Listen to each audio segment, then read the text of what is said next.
Nylander goes nuclear as the Maple Leafs come back to get 2 points against the Florida Panthers. Welcome into Rink-Wide Toronto, sponsored by Bodog, free casino games and sports odds. It is time to play at bodog.net. Rob Wong, as always, joined alongside by David Alter, comes to us from Scotiabank Arena. The Maple Leafs winning a wild one, 5-4 in overtime against the Panthers. We saw a playoff type of game on Saturday against the Bruins, Dave. This one was a slop fest from the start. It really had everything. Hits, weird bounces, weird penalty calls, great goaltending at times, not so much at other times. There was a goalie pull and a beautiful overtime winner by William Nylander to cap things off. This was about as entertaining of a January game, I think, as you could have asked for. Yeah, and I think a lot of that had to do with how crazy that second period was. There was some stuff going on in the first period that carried over into the second, but this was a lot. I thought it would take I thought this was going to be your regular boring Tuesday game against Florida. That's kind of what my expectations were following what was a very intense, exciting game in Boston on Saturday. And, it got pretty chippy. It got more chippy than I think we all expected. We knew that, Matthew Tkachuk brings that element of it. And Radko Gudas is someone who's been able to get under the opponent's skin for many, many years. But it didn't seem like things escalated until kind of late in the first period and into the second with a lot of questionable things and some bizarre calls that didn't quite make sense at the time. And so really strange game, a weird one. And we also saw our first Toronto Maple Leafs goalie pull that was not the result of injury take place this season. So you add it all up, there was a happy ending for the Toronto Maple Leafs as they managed to dig out of a 2-goal hole and with a different goaltender.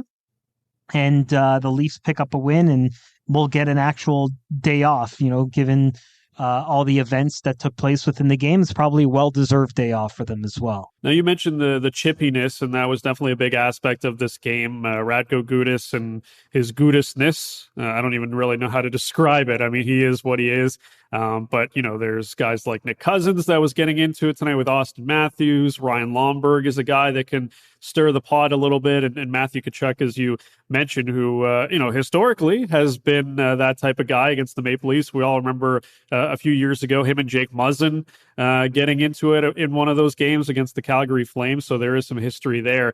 But, for a night where a guy like Wayne Simmons was not dressed in the lineup, I think for a lot of people, they were, pretty happy to see the Maple Leafs respond with their own physicality. I mean, Pierre Engvall at one point, I think, was pretty upset about what was going on there and seemed to, throw the body around. We saw Zach Aston-Reese go after Radko Gudas there. We saw Michael Bunting stand up for Austin Matthews. There was a lot of intensity for this game tonight, and it really just seemed to, erupt in that second period, like you mentioned. But it is the Maple Leafs that get the last laugh as William Nylander gets a game-tying goal off his noggin and then gets one in overtime to win it. Let's hear from Nylander, who says it was nice to contribute again. Yeah, you know what? I haven't been shooting the puck lately, so it's nice to get that one in off the head and then kind of felt better.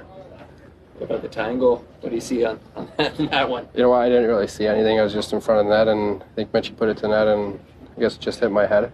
So I'll take it. And yeah, Dave, it's been a few games since William Nylander has found the back of the net. In fact, his last goal was January 3rd against the St. Louis Blues. So it was quite a long stretch for Nylander, who this year obviously has scored a lot of goals. So it's been pretty rare to not see him put one in the back of the net, but two crucial ones tonight. That first one, as he mentioned, I didn't see it because it just bounced off his head on a weird ricochet. But in overtime, again, I mean, we've been seeing this now. I think, of course, against St. Louis, there's been some other moments as well. He really has that, extra burst in overtime when he sees that there's an opportunity, and he's able to take advantage of it, and definitely did tonight. Yeah, he certainly did. And as you mentioned there, he has not been as engaged as he had felt, and really kind of turned things on, and the skill that he's demonstrating, the goals that he's putting up, he's making every case should fans vote him in to get one of those spots to be at the All-Star game in early February? Whether he gets it, I don't know. He certainly has been one of the better players aside. Look, Mitch Marner set the record tonight for home points streak at 19 games. I forgot about it until someone asked later because it was such a minute stat that to me, it kind of got lost in the shuffle of everything. A great accomplishment for him, and Mitch Marner's going in for a lot of what he's done this season. But William Nylander's been a game breaker. Like, he's really been a game breaker for the Leafs, delivering when they need it the most, scoring the most goals, and really being clutch. Like, this is what the Leafs have been waiting for from William Nylander. They knew he had the skill, he had the presence, but the 200-foot game has gotten a lot better this season, probably best it's ever been for him. And he's now becoming clutch for them. And so all these things are good, especially when there is a little bit of a dip.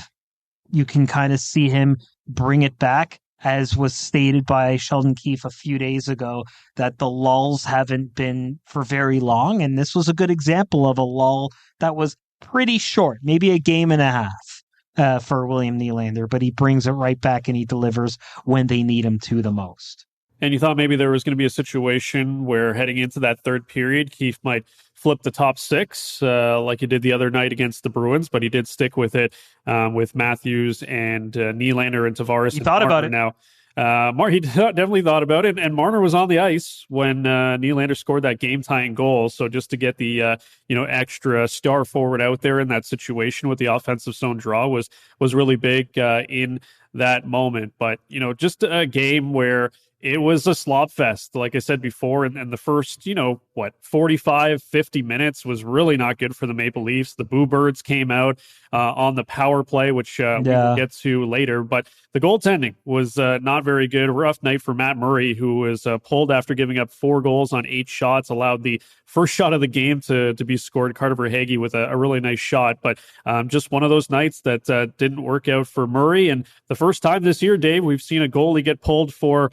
performance reasons. We had wondered before. There was a game earlier this year where I think it was Matt Murray. He was not very good either, but he did not get the hook, but he finally did tonight. Let's hear from the Maple Leafs goaltender, who definitely understood why he got the hook. I do, yeah. I mean, gave the team a huge spark, and like I said, Sammy came in, played unbelievably well.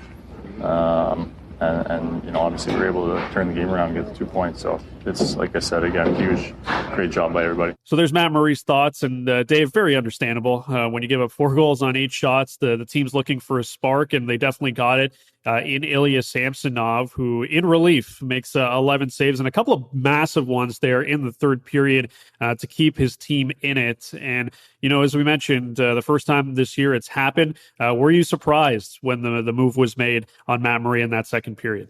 No, they had to do it. Like, 3 of those 4 goals were not great. And Sheldon Keefe was very diplomatic. He felt that it was more of a team change than it was a performance on Murray.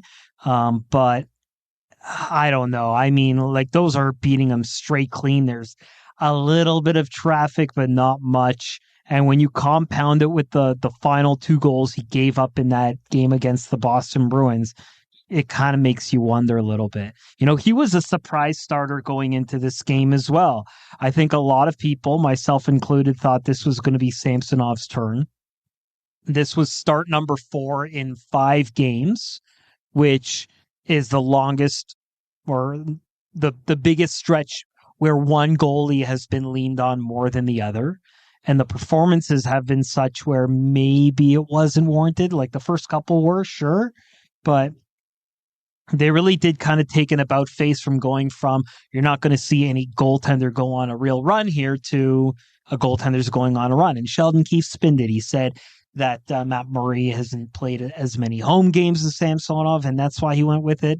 But I mean, come on, like, there's one road game for the rest of the month. There's plenty of home games for Matt Murray to go into if you're going to do the even split. So that was kind of hard to buy as well. So I don't know if there was redemption at stake, or if they've already were trying to turn the second half of the season as to clearly defining who 1A is. But if that was supposed to be tonight and even yesterday, well, then the 1A has not emerged after tonight when Samsonov came in relief and played perfect hockey. Yeah, it turns out the Maple Leafs are still trying to figure out that goaltending situation. And for Samsonov, he's, definitely turned it around of late after that really rough stretch about, 4 games ago. And, it's a guy that has to have a lot of confidence, coming into a spot like that and being able to step up and help his team secure a win. Samsonov said post-game it was a massive 2 points. For team, really important win. This game, everybody see after 2-4, what time we lost 2 goals, 3 goals. It doesn't matter for us, and we play really strong today. And a huge win. This is for a mental for team. Yeah, so good. And to be honest, I'm not really surprised, Dave, at this time of the year where the Leafs are still trying to figure out this goaltending tandem. We've talked so much this year about how they're trying to get both of these guys to the playoffs, healthy, in rhythm, playing well. It's going to sort itself out. Like, I think the whole conversation about will it be Murray, will it be Samsonov, come April when they're ready to drop the puck on game 1 against the Tampa Bay Lightning, whether it's Scotiabank Arena or Amalie Arena, whatever the decision they go with, I think is going to be, pretty clear at that point. I think, I'd be stunned if the Leafs head into that first game of the playoffs and they are still unsure as to who they want. The cream will rise to the top, and it's fun to talk about it, of course. I mean, Samsonov's performance tonight, gives him obviously a nice little bump, and maybe people are feeling better about his prospects right now with Matt Murray's struggles of late. But, I just think we're going to see what's going to happen the rest of the way here, and it's going to figure itself out. Yeah, I mean, look, I kind of had a prediction going into the season, just given how both of these goalies were reclamation projects, and one had a bit more recent success than the other in Samsonov, that I felt that at some point or another, Samsonov was going to outperform Murray overall and maybe even win out the regular season. But then if there were struggles in the playoffs, Matt Murray would come in and save the day and would kind of go on from there. I mean, that kind of seems like it makes sense for a lot of different reasons. I mean, who knows what's actually going to happen, but this was a clear example where when it looks like one goalie is going to kind of run away with it, there's been a dip on both sides or both goalies play really well. How long ago was it, Rob, when we were talking about how if both goalies were struggling, they were struggling together. If both goalies were outperforming, and we were talking about the Jennings, they were performing well together. It was a great problem to have. Well, now they actually have what they need, which is one goalie can perform better and pick up the other guy, and that's what happened tonight. So we'll see. Like, I think now you kind of have to go with Samsonov here and see if that turns into something against the Jets. Yeah. This is going to be one of those things where I think they just have to straight platoon it and not do these things like they did tonight. Like Murray had been good, but I don't think he was good enough to warrant this string of starts. Like this to me really felt like they were pushing Murray to the moment to become the guy, and perhaps he wasn't ready. Like that was a lot of load to deal with in a short period of time. And for a guy who's coming into a situation where they have to be weary of that kind of stuff, I just don't get it. Yeah, I think it's a situation where it differs depending on who you talk to. You could talk to one person who thinks that there needs to be a clear 1A and a backup situation. Not even a 1A, just a 1 and a 2. And one guy should get the bulk of the starts because, you want to have them playing consistent minutes and feel good about themselves. But then you've got a guy in Samsonov who, is going to probably feel a little left out, not getting the same opportunity he was getting earlier this year. And then you could talk to someone else that says it makes sense to keep both of these guys in rhythm, give them as much opportunity as possible. And then come playoff time, you make a decision. because we might see a scenario where, Matt Murray plays a lot down the stretch, and then maybe he craps the bed in the first two games, and then the Leafs have to go to Samsonov, and maybe he hasn't played as much down the stretch, and maybe he doesn't have as much confidence, and you're putting him in a tough spot coming in relief, after a first couple of tough games, and maybe it goes the opposite way as well. I just think for both of these guys who have historically been used to starting a lot and, being that number one guy, that, I just think it benefits them to keep them in rhythm, just keep going with this tandem and, make a decision come playoff time. You want these guys to be healthy. That's really the biggest thing. You don't want a situation where Eric Källgren or Joseph Woll is your backup heading into the final few weeks of the season or into the playoffs like that. That's not a great situation. These are your. I would love to see Woll get some sort of opportunity. I obviously don't want to see it like for the Leafs' sake because it means they're into injury issues. But the way Joseph Woll's been playing with the Marlies right now, and the story that's been how long he took for him to recover from injury, I truly believe he'd be the number 3 guy over Källgren now to come up at this point, just to see how far along this guy's come, set the Marlies record for consecutive wins. I think he's like, I would love to actually see him at the NHL level again. It's just unfortunate what has happened to him with injuries that kind of robbed him of any opportunity to get that next call up like Källgren did. Yeah, it's been a nice story for Joseph Woll and the run that he's on right now with the Toronto Marlies. But as you mentioned, if he's up, maybe someone's injured, but maybe he does get a bit of a look at the end of the season. All right, it feels like we talk about this every podcast now, but again, the officiating just rearing its ugly head. What a mess of a game. Penalties galore. There was one penalty that I didn't even really understand. I don't even know if I can really explain it for people out there, but who was it? Was it Ilya Samsonov losing his goal stick? Yeah. And then Pierre Engvall kicked it back to him, but then Sam Bennett got in the way and he pushed it aside. The referees initially called interference on Sam Bennett, but then they talked it over. He came out of the box, and then Timothy Liljegren goes in for interference, even though he didn't do anything. Like, it was just a dog's breakfast by the officiating again tonight. We'll hear from Florida Panthers head coach Paul Maurice. I mean, normally we hear from the Maple Leafs head coach Sheldon Keefe, but I think we got to hear this clip from Paul Maurice, who definitely did not see things the same way as the officials did tonight. Well, there'll always be penalties that you take in your game you earn. There's a whole bunch you're not going to like at all. I thought we had the inordinate share of those. Hard to describe the call. Usually at least they have enough there to argue. Come over and say, the stick got up, or the Radko Gudas hits as clean a hit as you can level, stick on stick, body on body. Not a charge, they're both going in the same direction. No problem with the guy going to the net at all. That's hockey. But that's those.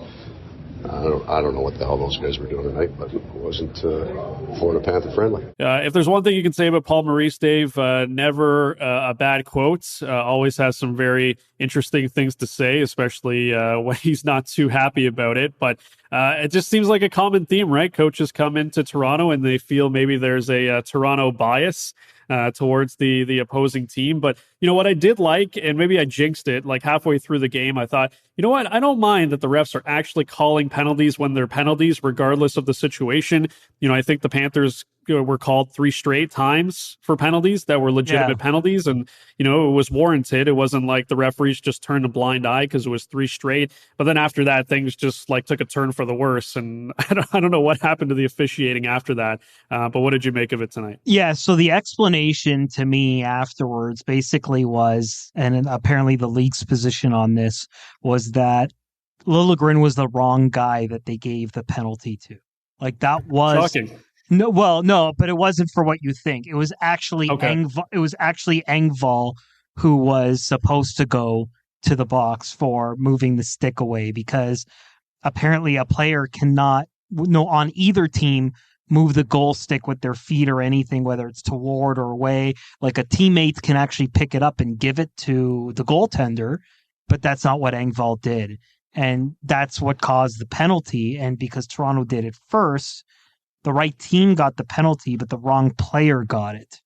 And that was the position of the league, was that the right team got the penalty, but the wrong player got it. That's why there was so much confusion, because Liljegren really didn't do anything. Like, there was no reason for Liljegren to get a penalty there. Yeah. And that's what caused the whole kerfuffle there. So there was that element of it. And you know what? This is fantastic too. So, like, we hear from Paul Maurice, and like, he has equally a lot of problems with the officiating, and where he says it had nothing to do with my players. It had to do with me and the relationship I have with one of the referees, like specifically calling out a referee.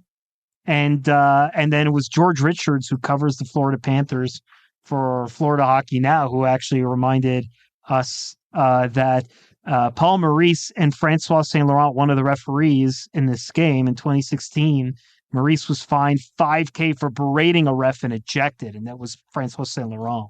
And so he believes that a lot of the craziness and what happened with the Panthers and the calls was on that past history from 2016. So that's a spicy one, considering he was fined and ejected for that. I imagine going on record saying that is just going to open up old wounds and make that even finier, for lack of a better way of putting a word. But like, yeah, like it was crazy for both sides. And, you know, we see how Leafs Twitter is. If it was the Leafs getting 4 or 5 penalties in a row like that, everyone would have dug up that past referee stuff history before. I remember that game against the Arizona Coyotes when Austin Matthews got hooked by Jacob Chychrun in overtime and it didn't get called, and he was livid.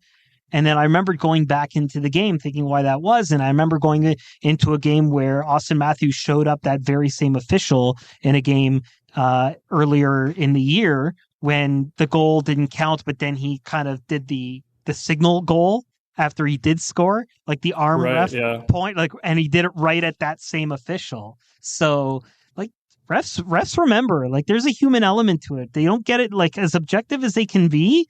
It's hard to deny stuff, whether it's intently or not intently.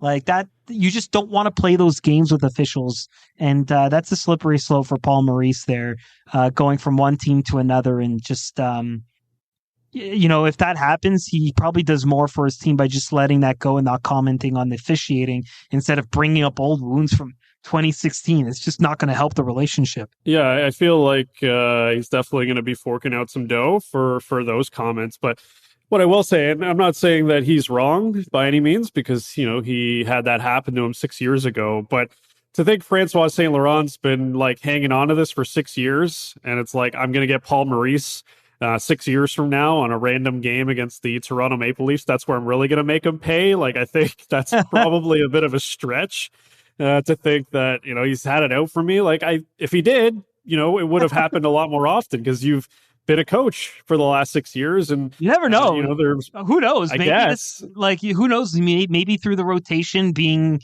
in the West and the East and moving over, maybe, I don't know. Maybe it's, you know, don't get the maybe same they guys. cross paths. I'm sure they have. They really haven't. I'm sure they have, but maybe mathematically it's been so little.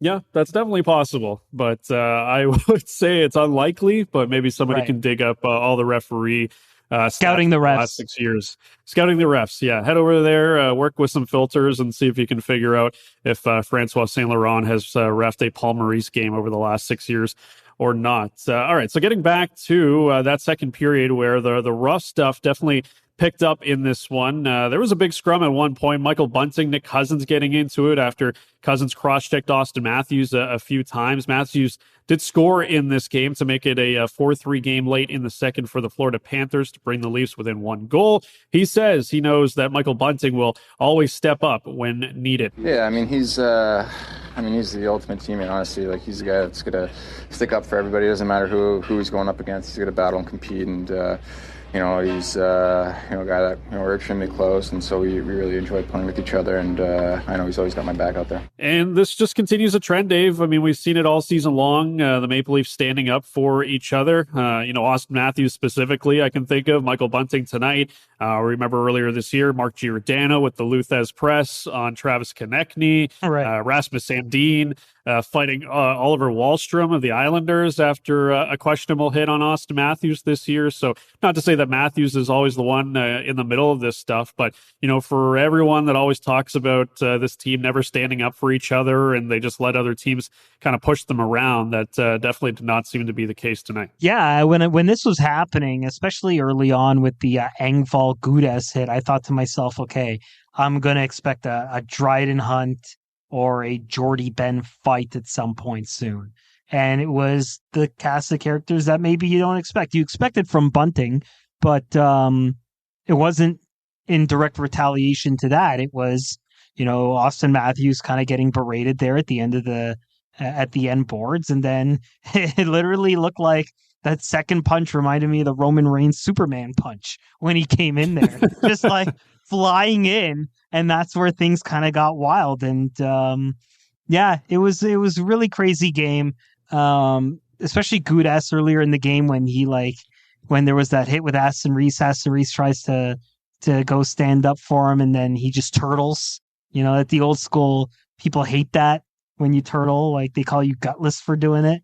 But in today's day and age, it's smart on Florida's side because it got them a power play in the end. And then, of course, you heard Maurice's comments on the retaliation with the charge, which, wasn't really a charge, but I understood why it was called because it was kind of a hit that was purposely done to try and push him into the net, which could be, painful. Anyway, so it was interesting. But seeing all those guys step up and seeing a crowded penalty box go from that to a third period where there was almost nothing called except for the penalty shot. That was pure game management at its finest that you see from officials. There's no way that the infractions were that much more in period 2 than versus period 3, but that's just what you get with officiating now. But to sum it all up, Austin Matthews getting that goal with 1.1 seconds left. You could tell he was super pumped for it. Crowd got on its feet, turned the total emotion of the game. It went from what was an ugly game where the Leafs were being booed on the power play to the crowd roaring after all those penalties and then getting that momentum changing goal to make it 4-3. That really changed the complexion of it. And even Matthew Tkachuk, when he did his second intermission interview, telling Sean McKenzie of Sportsnet that we probably have to play our best period of the year going into it, and they didn't, and Toronto made them pay. Yeah, I was going to say the narrator, it wasn't their best third period of this season. Far from it. They did have some opportunities, I will say that, but Ilya Samsonov came up big to stonewall the Panthers and keep them off the board and allow his team to come back and win it in overtime. But the Maple Leafs with a big 2 points, 5-4 over the Florida Panthers in OT. William Nylander with the game-winning goal. Coming up, we'll get to the Bodog line of the day and talk about a line tonight that was pretty strong at 5-on-5 and a guy that I think might get some more rope moving forward here in Bobby McMahon. That and more coming up here on Rinkwide Toronto, sponsored by Bodog, the place to play free casino games and get the latest sports odds. It's Rinkwide Toronto, pregame, postgame, every game. Do you want to get your business in front of a large, loyal, and engaged audience? Email info@gogoatsports.com to develop an exclusive and custom campaign for your business.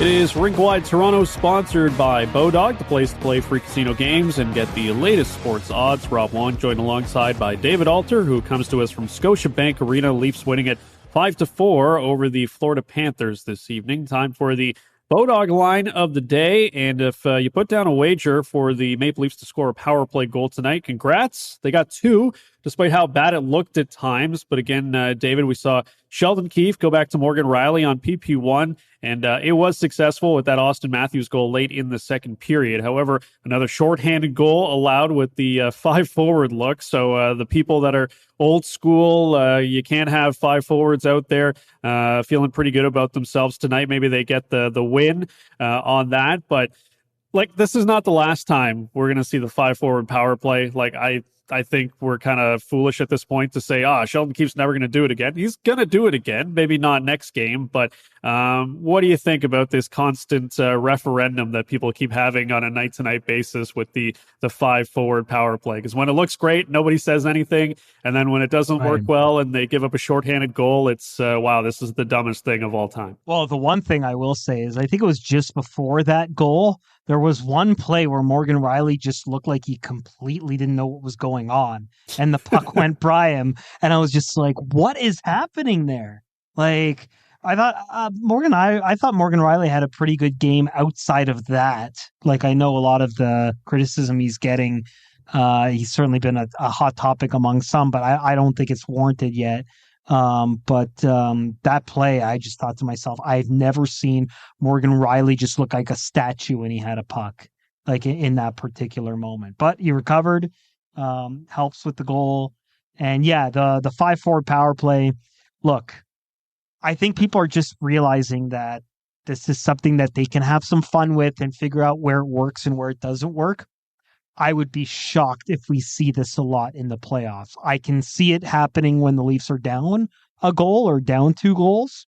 I don't see this happening when it's tied or they're ahead, like in the playoffs. Like, I don't see it. I think there's just too much on the line in that particular situation that you really don't want to put your season at stake for something like that. But when you're in dire need of a goal because you're down and it's close, but this is why they're practicing it, for the situations. So they're getting a lot of reps with it in all situations so that when the playoffs come and they really do feel like they need to overload because they're pressed and their season's on the line because they're down by a goal or 2 and they just really need a quick strike, that's what they're practicing this for. And so, yeah, it's fine. Look, I was arguing with Henny on the off day pod about there's going to be a lot of these games where there's just not a lot to play for aside from second or third, and that's it.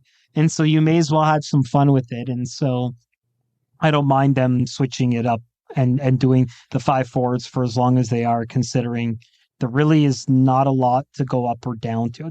You can't go up.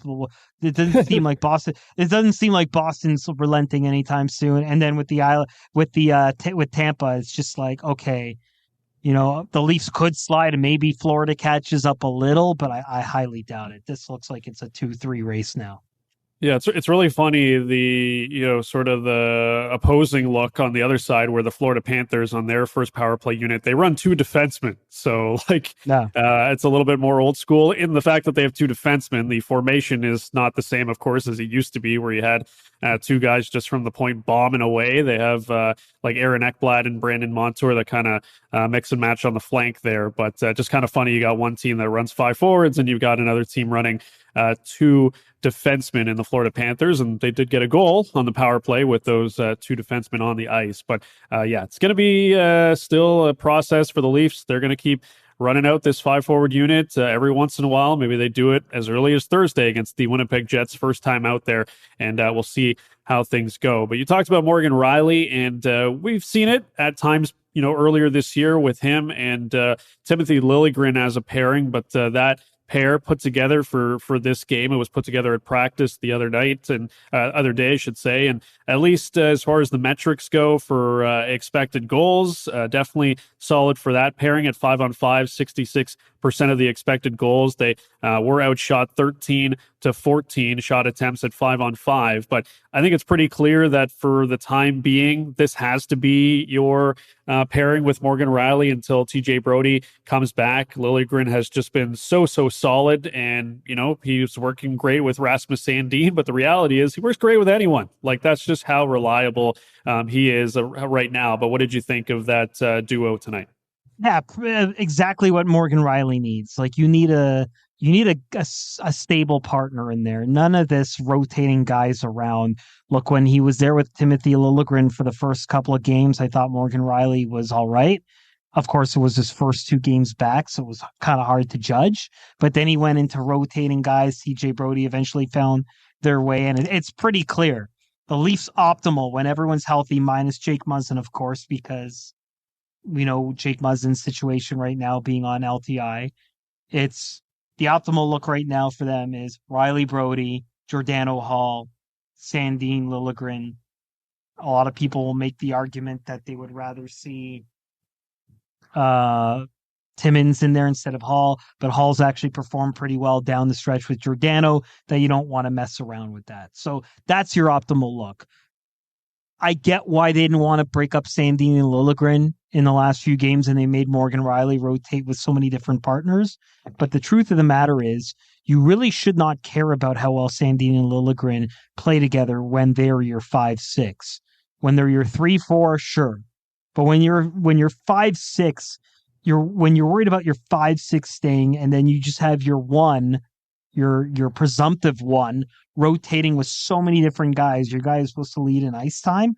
It's an unfair task, like especially for a guy who's coming back from injury. So giving him the best right-handed shot available at that point, which is Timothy Liljegren at that point, and keeping your 3-4 solid that way, is the look when you don't have TJ Brody. That should be the look. They should not change that unless the numbers warrant it. And again, just like tonight with the expected goals the way they are now, granted 5-on-5 was limited compared to other games because of all the penalties, but the proof is right there that's the 1-2 along with Giordano Hall when those guys are healthy and you don't have TJ Brody. Do not change that.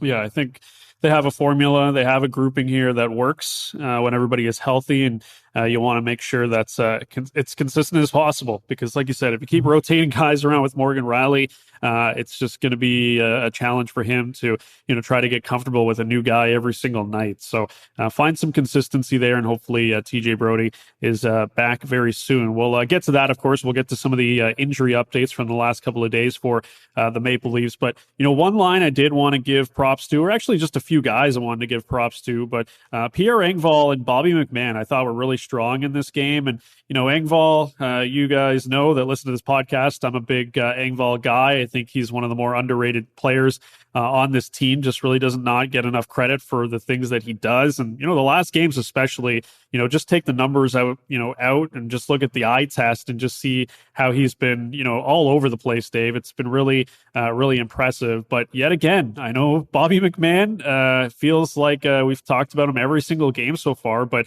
he's just noticeable. And I know he still hasn't scored that first goal. Sergei Bobrovsky with an incredible save to prevent that from happening tonight. But skates well, threw the body around a little bit, gets to the net and can, hasn't been able to finish just yet. But, you can see why the Maple Leafs were, very happy to get him right back into the lineup coming off that illness.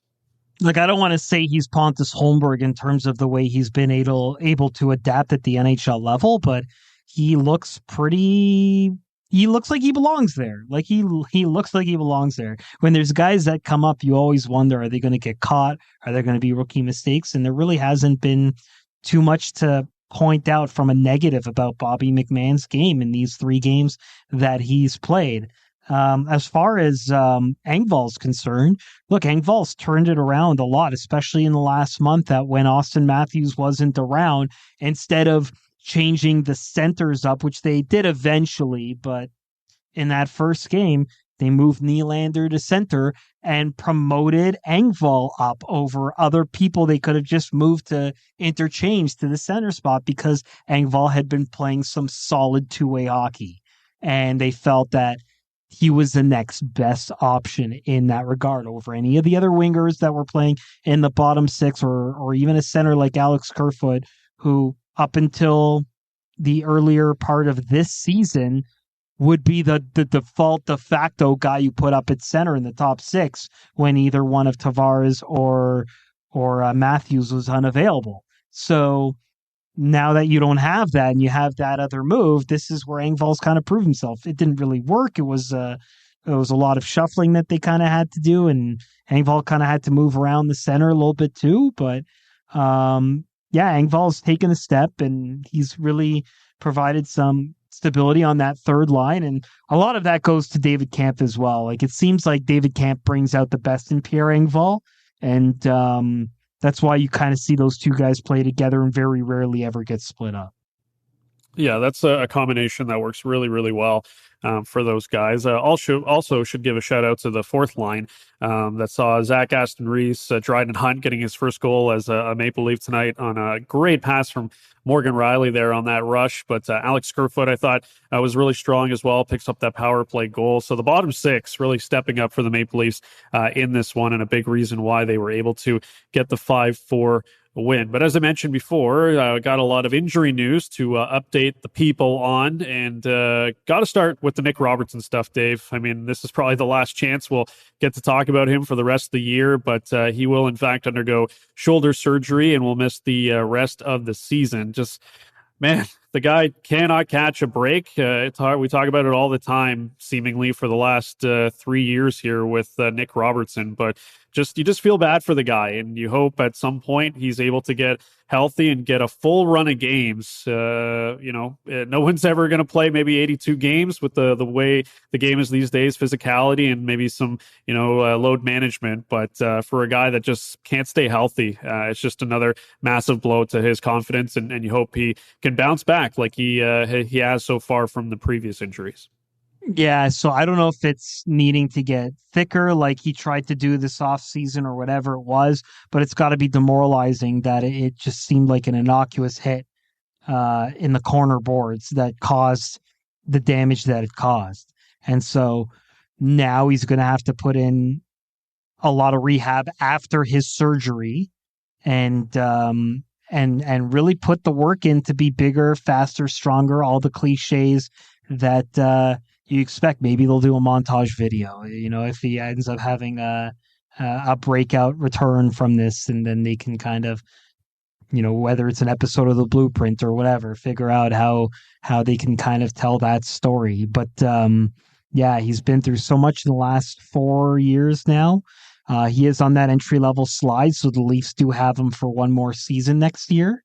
And so that'll be a fun little experiment. And they're going to need him to take that step because there's going to be a lot of turnover with this Leafs team after this year. A lot of UFAs, a lot of guys do raises, whether it's here or not here. And so if you're Nick Robertson, you have to think that A, I've come back and I've actually performed better when I've been healthy, even after all these injuries. And B, there's going to be a need for me to be that guy. So I'm going to have to really push myself and bust my ass to get there. So all those things should bode well for him, provided he's in a good headspace, because this could be very demoralizing. Like, it's one thing to go through trauma the first couple times, and fight it back. But when it happens repeatedly, that can start to wear on you. Like, I've had personal battles with just like other stuff outside of that, where when it feels like it happens repeatedly, the first couple of times you want to have your comeuppance and you just feel like, oh, just getting that motivating self-starter is good. But then when it happens a few times, it sits with you a little bit. And so hopefully he's got the character and he's around the good support, which he has in his brother and his parents, that he can come back and be the Nick Robertson that he wants to be with this Leafs team once and for all. Yeah, and I know it's just happened so much all at once for him over these last 3-4 years, but it's not as if he's, 26, 27, and maybe he feels like his time is running out as a pro hockey player. Like, the reality is he's still just 21 years old. So I think he's still got a lot of time on his side, of course, and hopefully it's still with the Maple Leafs. But I guess if you're looking at any sort of silver lining here, Dave, that the Maple Leafs will be able to, use some of that cap hit from Nick Robertson, considering they are up against it a little bit here, and Jake Muslin's money as well. But that could be something that helps them come trade deadline to be able to use that flexibility.